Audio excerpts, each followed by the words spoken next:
घर में मम्मा ने कुछ सब्ज़ी बनाई होती है, आपको हो सकता है वो सब्ज़ी पसंद ना आए, लेकिन अगर आपकी मदर या पापा कह रहे हैं कि नहीं, उसमें से सिर्फ और सिर्फ 1% भी अगर आपको याद रहा है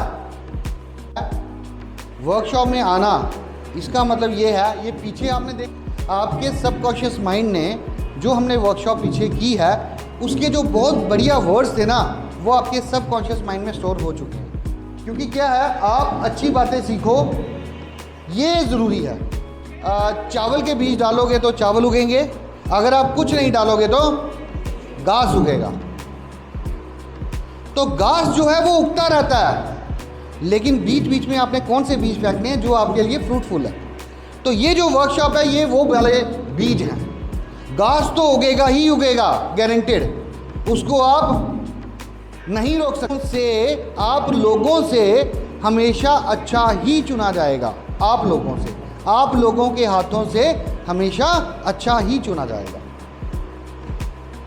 क्योंकि ये जो आप सुनते हैं, ये जो हम डिलीवर कर रहे हैं, ये जो आपको बता रहे हैं, ये आम बच्चों को ये चीज़ें नहीं मिलती, पहली बात। दूसरी बात ये है कि डायोजीन्स और राजा सिकंदर की कहानी बड़ी है। क्या है कि डायोजीन्स एक सन्यासी था, संत था, लेकिन पहले वो बहुत बड़ा राजा था। सिकंदर उनसे मिलने गया। राजा चाहे जैसा मर्जी हो, राजा के माइंड में एक चीज़ हमेशा होती है कि ये सन्यासी जो है वो गुरु की पदवी रखता है, उससे वो मिलने ज़रूर जाते हैं। आप देखिए, रामायण में देखिए, महाभारत में देखिए, राजा के साथ वाली गद्दी पे कौन बैठता था? हमेशा गुरु बैठता था, जिसको क्या नाम दिया जाता था? कुल गुरु। तो वैसे ही सिकंदर। नेक्स्ट टॉपिक है बच्चे, ऐसे दोस्तों से दूर रहिएगा जो आपको ये, जोर से बोलो, क्यों जाते हो? बताओ ना मेरे को, क्यों जाते हो? थोड़ा माइंड फ्रेश करने के लिए। लेकिन जब वो छुट्टियां काट के वापस आते हो आप लोग, तो आपको घर वाले अच्छे लगते हैं अपने, हैं? भाई बहन को गले लगाते हो आप लोग, ऐसे गले लगाते हो अपने भाई को, हैं? बहन को गले लगाते हो घर आके, खूब कुटाई चलती होगी आपस में। बस यही है, जब आप ब्रेक लेते हो किसी रूटीन से, तो वो रूटीन में जो आप चीज़ें कर रहे होते हैं वो आपको बहुत अच्छी लगनी शुरू हो जाती है। आप लोग इस चीज़ को करो, आप लोग ब्रेक लो। अगर आप 7 दिन पढ़ रहे हो, उस 7 में से आधा दिन अगर आपने अपने लिए निकालना है, आप निकालो। आपने 1 दिन निकालना है, निकालो। आप ट्यूशन जाते हो, नहीं मन कर रहा आज ट्यूशन जाने का, तो मत जाओ। लेकिन ये नहीं है कि मैं ये बोल रहा हूँ 7 में से 2 दिन नहीं बोल रहा हूँ, ठीक है? सिर्फ और सिर्फ 1 दिन। और उस 1 दिन को आजकल आपकी जेनजी जनरेशन जो बोल रही है, वो क्या बोल रही है पता है आपको? क्या बोल रही है? डाइटिशियन का ये फेवरेट वर्ड है आजकल। डाइटिशियन कौन है? हमेशा प्लस का काम करेगी, क्योंकि जब भी आप परेशान होंगे, दुखी होंगे, और कोई मदद नहीं करेगा, कौन करेगा? आपके पेरेंट्स। मैं फिर से पिछली क्लास में नहीं आना चाहता, लेकिन फिर भी जो कुछ ये आप कर रहे हो, ये एक आप अपने लिए कर रहे हो, दूसरा अपने पेरेंट्स के लिए कर रहे हो, ठीक है ना? तो जब आप डिस्टर्ब होते हो उस 30 डेज में, कोई 6-7 दिन उस डिस्टर्बेंस को एंजॉय करना है। सरल तरीका है, सरल मतलब बड़ा आसान तरीका है, जिसको आप लोगों ने कॉम्प्लिकेटेड बना दिया है। वो कैसे? मैंने आज साइंस भी पढ़नी है, मैंने आज मैथ्स भी पढ़ना है, इंग्लिश भी पढ़नी है, एसएसटी भी पढ़नी है, सब कुछ पढ़ना है, सब कुछ पढ़ना है। ये आप लोगों ने टाइम दिया, लेकिन मैं आप लोगों को पूछूं कि क्या आपका इन ये सब्जेक्ट का पर्टिकुलर टाइम टेबल है? मैंने कितने टाइम पे क्या क्या पढ़ना है? किसी का नहीं होगा, किसी का नहीं होगा। अगर किसी का पर्टिकुलर टाइम टेबल नहीं है, तो देन व्हाई यू डिसाइड कि आज ही मैंने सब कुछ करना है? एक बच्चे की, पहले आपको ये कैलकुलेशन थोड़ी सी पता होनी चाहिए। एक बच्चे की, एक ह्यूमन बॉडी की कितने घंटे रेगुलर सिटिंग कैपेसिटी होती है, पता है किसी को? एक ह्यूमन बॉडी की कितनी कैपेसिटी होती है, पता है किसी को? हाँ ना, बोलो नहीं। अरे कैसे होगी, मैं कौन सा आपको कई बार पुरानी भूल जाता, आपको कुछ नहीं आता तब भी चलेगा, ठीक है? कितनी होती? 45 मिनट्स रेगुलर होती है। कितनी? 40। अब देखो, जो आपका दोस्त बोल रहा था मैं 2 घंटे पढ़ता हूँ रोज, झूठ बोल रहा है, लेकिन आपको वो डिप्रेशन में ले गया। लेकिन एक जादू है ना इसमें, उसने पूरी बात नहीं बताई। 2 घंटे में पढ़ता है, लेकिन इस 45 मिनट्स के बाद 5 से 7 मिनट की क्या लेता है? वो ब्रेक लेता है। आप लोग कहते हो, लेकिन हम लोग जो ये करते हैं वो IAS है, 8 घंटे पढ़ने वाला नहीं है।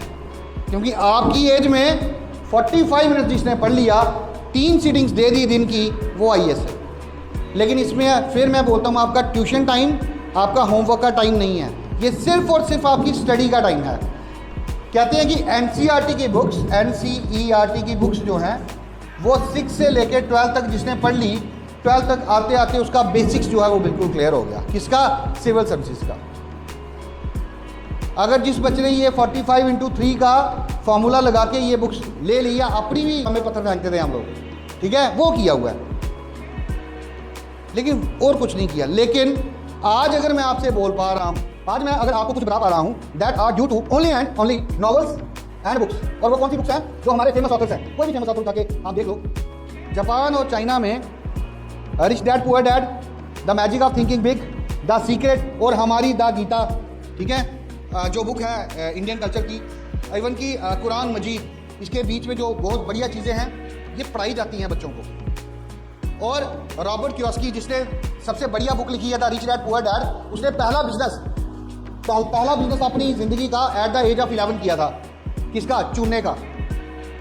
दूसरा बिजनेस भी उसने अपनी ज़िंदगी में 11 साल की उम्र में किया था, वो था कॉमिक्स किराए पे देने का। आपके पास बुक्स होती है ना, हमारे टाइम में कॉमिक्स हुआ करती थी, वो कॉमिक्स किराए पे देता था अपने दोस्तों को। 50 सेंट्स और 1 सेंट जो है वो भला करने जाओगे तो ऑटोमेटिकली आपका भला हो जाएगा। हमारी इंडिया या वर्ल्ड में जितने भी बिजनेसेस हुए हैं, वो बिजनेस कौन से सफल हुए हैं? जो कि लोगों की भलाई के लिए बनाए गए। रतन टाटा ने जब नैनो प्रोजेक्ट स्टार्ट किया था, नैनो मतलब नैनो कार, तो उसकी स्टोरी पता है किसी को आप में से? क्या था? वो अपनी कार में बैठे हुए थे, एक फैमिली जो है वो स्कूटर पे जा रही थी, उनके बच्चे साथ में थे, वो भीग रहे थे बारिश में। तो रतन टाटा जी ने सोचा क्या मैं इनके लिए कुछ कर सकता हूँ? किसके लिए? ये जो स्कूटर पे बैठे हैं। तो उन्होंने सपना देखा था कि ये जो मिडिल मैन है, इनकी जो कैपेसिटी है वो थोड़ी कम है, पैसे कम दे सकते हैं। कार जो है उस टाइम पे 4 या 5 लाख की आती थी कार, तो इनकी कैपेसिटी कम है। तो उन्होंने सोचा था कि मैं इनके लिए ऐसी कार बनाऊंगा जो कि 1 लाख से कम हो, लेकिन कार हो।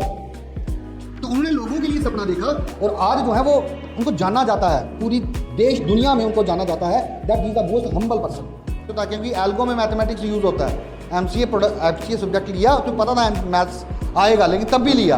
वो क्यों? क्योंकि इस व्यक्ति ने हमें ये सिखाया कि वाकई में मैथमेटिक्स को आप कैसे आसान बना सकते हो। आप समझते हो कि आपने मैथमेटिक्स को आसान, है ना? तो वो अगली वर्कशॉप में जो है मैं सर से बोलूँगा कि आपसे डिस्कस करें, आधा घंटा टाइम जो है वो सर को देंगे और सर आपसे डिस्कस करेंगे। चलाता है। अब आप लोग पिछली वर्कशॉप से थोड़ा लेट कीजिएगा। आपकी लाठी कैसी होनी चाहिए? बढ़िया होनी चाहिए, जिसको पता हो कि खड्डा कहाँ पे है, वो आपको खड्डे से कैसे बचाए, है ना? लेकिन उससे बढ़िया लाठी वो बन सकती है जिसको पता है, जिसने वो खड्डे ऑलरेडी पार कर लिए हैं। डर लगता है, वो बात आप अपने टीचर से कीजिए। जो टीचर से बात करने में डर लगता है वो अपने पेरेंट्स से कीजिए, आपका सफ़र बहुत आसान हो जाएगा। दोस्तों से वो बात कीजिए कि जब दोनों के ऊपर थोड़ी सी फ्रस्ट्रेशन हो, वो भी कहीं निकालनी है, नहीं निकालनी है ना, दोस्तों से वो बात करनी है। लेकिन पिछली वर्कशॉप में मैंने बोला बड़े ध्यान के साथ दोस्त चुनने हैं, वो 4। तो वही 4 दोस्त जो हैं वो आपके ऐसे होने चाहिए जिनको पता होना चाहिए। आंखें बंद करनी है, काले हाथी के बारे में नहीं सोचना है। मोटा सा है, लंबा सा हाथी है, उसके बारे में नहीं सोचना है। अच्छा, हरे रंग का नींबू है, उसके बारे में भी नहीं सोचना है। आंखें खोलो बच्चे, नहीं सोचा ना आपने? हाँ, सोचा? किस किसने सोचा? सबने सोचा, है ना? चलो, ये इंसान का स्वभाव है, नेचुरल नेचर है। जिस चीज़ को आप रेजिस्ट करोगे, जिस चीज़ को आप आने नहीं दोगे, वो आपकी ज़िंदगी में पूरी डबल ताकत के साथ अंदर आएगा। इसीलिए आपको किसी चीज़ को रेजिस्ट नहीं करना है,